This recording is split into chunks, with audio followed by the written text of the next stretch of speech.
허리, 목, 어깨, 등, 척추골 통증 예방과 회복을 위한 첫 번째 운동입니다.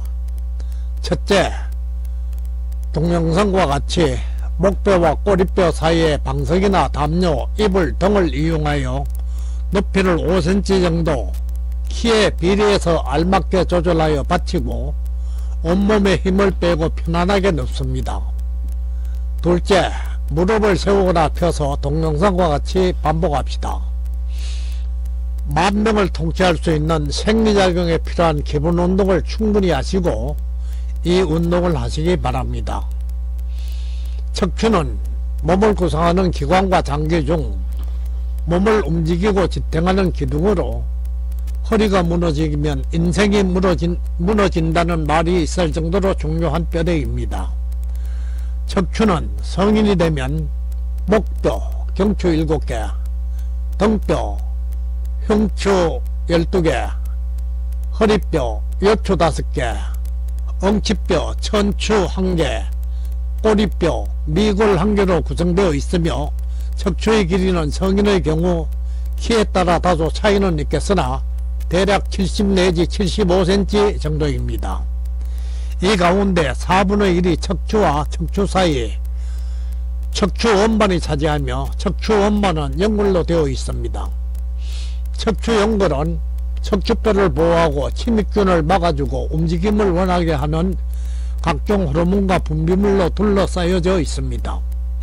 대표적인 질병으로는 남녀노소 누구에게나 나타날 수 있는 디스크, 협착증, 관절염이 있으며 협착증과 관절염은 노화로 인해 많이 발생하는 질병으로 무릎 관절염과 함께 뼈대계통의 질병 중 가장 많은 통증과 활동장애를 유발합니다.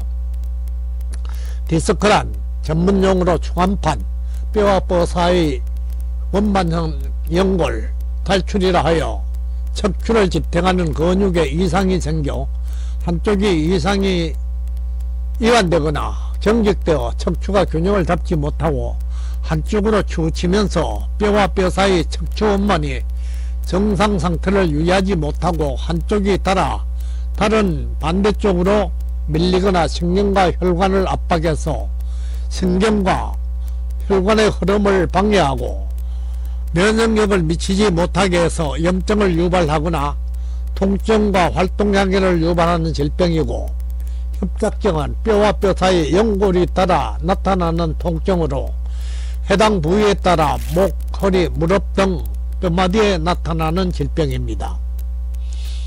발병 원인은 첫째, 운동부 중이나 무리한 운동, 습관한 자세 불량, 지속해서 반복되는 운동 즉 운동이나 노동, 충격이나 사고로 인한 손상. 가장 큰 원인은 신체를 구성하는 기관과 장기 조직들, 특히 소화기계통의 생리적인 기능과 역할이 떨어져 기혈순환을 원활하지 못해서 척추뼈와 근육에 필요한 영양 공급이 부족하거나 되지 못하고 뼈와 뼈 사이 관절을 보호하고 움직임을 원활하게 하고 병원균의 침입을 막아주는 각종 분비물이 생성되지 않고 면역력이 미치지 못해 발병하게 됩니다. 고도로 발달한 치료나 약물, 수술로 이들 질병을 안전하게 회복시키지 못하는 원인은 뼈를 보호하고 침입균을 막아주고 움직임을 원활하게 하는 각종 호르몬과 분비물을 생성하거나 공급할 수 있는 생리적인 기능이나 능력이 약물이나 치료에는 없기 때문입니다. 생리작용은 내 몸이 자연의 전기를 받아 미생물에 의해 이루어지며 자율운동이 합니다. 증상은 첫째가 갈수록 심해지는 통증과 마음대로 움직일 수 없는 활동장애로 나타납니다. 이들 통증은 해당 부위에만 나타나는 것이 아니라 원인은 목이나 등뼈와 근육에 있는데 전혀 엉뚱한 다리가 뻐근하거나 저리고 쥐가 나거나 오금이 당기고 골반과 다리, 허리에 심한 통증을 유발하기도 합니다.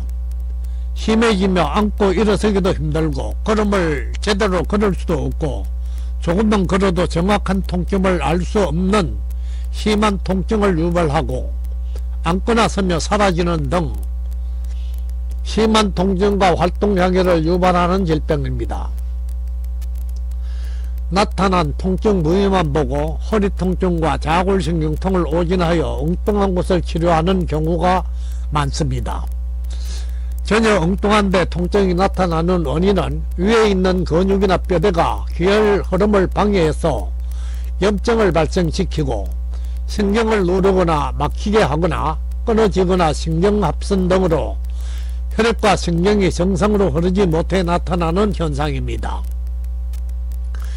대부분 사진 촬영에 나타난 결과만 보고 삐져나온 추간판이 신경을 압박해서 통증이 유발된다고 합니다. 이는 사진에 나타난 현상만 본 이론적인 생각이고 사실은 기혈순환이 원활하게 이루어지지 못하고 사진에 나타나지 않는 관절을 보호하고 침입균을 막아주고 윤활작용을 하는 분비물이 부족해서 해당 뼈와 근육이 움직이거나 운동하는 데 자유롭지 못하고 면역력이 미치지 못해 염증이 생겨 통증으로 나타나는 것입니다.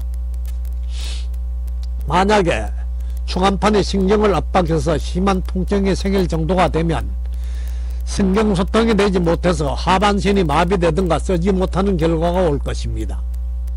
운동을 열심히 해서 통증이 사라지고 난 뒤 사진 촬영을 해보며 척추 원반이 그대로 신경을 누르고 있거나 추간판에 따라 없는데도 염증과 통증은 사라지고 마음대로 움직일 수 있게 됩니다. 예방과 회복 방법은 척추가 기능과 역할을 다하기 위해서는 적당한 운동으로 척추의 균형을 잡아주는 근육과 뼈대를 튼튼하게 해야 하며 원활하게 움직이게 하기 위해서는 척추뼈와 근육을 연결하는 힘줄을 강화하고 기혈순환을 원활하게 하여 추간판과 관절을 둘러싸고 관절을 보호하고 움직일 때 윤활유 역할을 하고 침입균을 막아주는 각종 호르몬과 분비물을 충분히 생성하게 하고 면역력을 소통시킬 수 있는 생리작용에 필요한 운동이 필요합니다. 예방과 회복에는 기본 운동을 열심히 해서 약물이나 치료로 할 수 없는 생리작용을 원활하게 하고 본 동영상과 같은 부분 운동으로 척추 전체의 뼈대와 근육, 혈관과 신경을 풀어주어 기혈순환을 원활하게 할 수 있는 운동이 필요합니다. 운동을 열심히 해서 기혈순환이 원활해지면 해당 근육과 뼈대가 정상을 회복하고 강해지면서 안전하게 균형을 잡게 되고 면역력이 소통되면서 염증이 치료되고 관절을 보호하고 움직임을 원활하게 하는 각종 호르몬이나 분비물이 정상적으로 분비되어 움직임이 자유롭고 편해지면서 자신도 모르는 사이 튀어나온 추간판도 정상 위치로 회복되고 통증도 사라지고 모든 것이 원상복원되고 완전하게 회복되어 허리를 자유롭게 쓸 수 있게 될 것입니다. 특이한 것은 디스크나 협착증, 추간판이 닳거나 없어져도 운동을 열심히 하면 뼈마디마다 분비물이 정상적으로 분비되어 통증이 사라지고 움직임이 지장이 없고 자유롭고 편해지는 현상을 보게 됩니다. 약물치료나 수술하고 나면 얼마 동안 다소 편하게 지나다가 세월이 흐르면 부작용이나 후유증이 나타나서 결국은 수술해야 하거나 회복 불능 상태가 되는 현상이 대부분일 것입니다. 따라서 뼈대계통의 질병은 완전 회복 불능 상태가 아니면 생리적인 방법으로 회복시켜야 하지 효능 효과가 일시적인 비생리적인 약물 투약이나 이물질로 고정하거나 삽입하거나 자연 상태를 훼손하는 각종 수술은 절대 삼가해야 할 것입니다. 왜냐하면 이러한 약물 투약이나 수술은 하면 할수록 부작용과 후유증이 축적되고 증세가 심해져 잘못하면 회복할 수 있는 기회마저 상실할 수 있기 때문입니다. 따라서 뼈대계통의 질병은 부작용이 판명된 진통제나 항생력이 강력한 약물 투약이나 뼈주사, 움직임을 원활하게 하는 인체가 생리적으로 해야 할 일을 대신하는 이물질을 물리적으로 주입하는 치료는 삼가해야 할 것입니다. 허리통증뿐만 아니라 관절병 대부분이 완전 회복 불능 상태가 아니라면 약물 복용이나 무리한 치료를 중단하고 운동을 통하여 해당 근육과 신경을 풀어주고 신경과 혈관을 열어 기혈순환을 원활하게 하여 주면 염증과 통증이 사라지는 경우가 대부분이며 운동만 꾸준히 해도 안전하게 회복될 수 있습니다.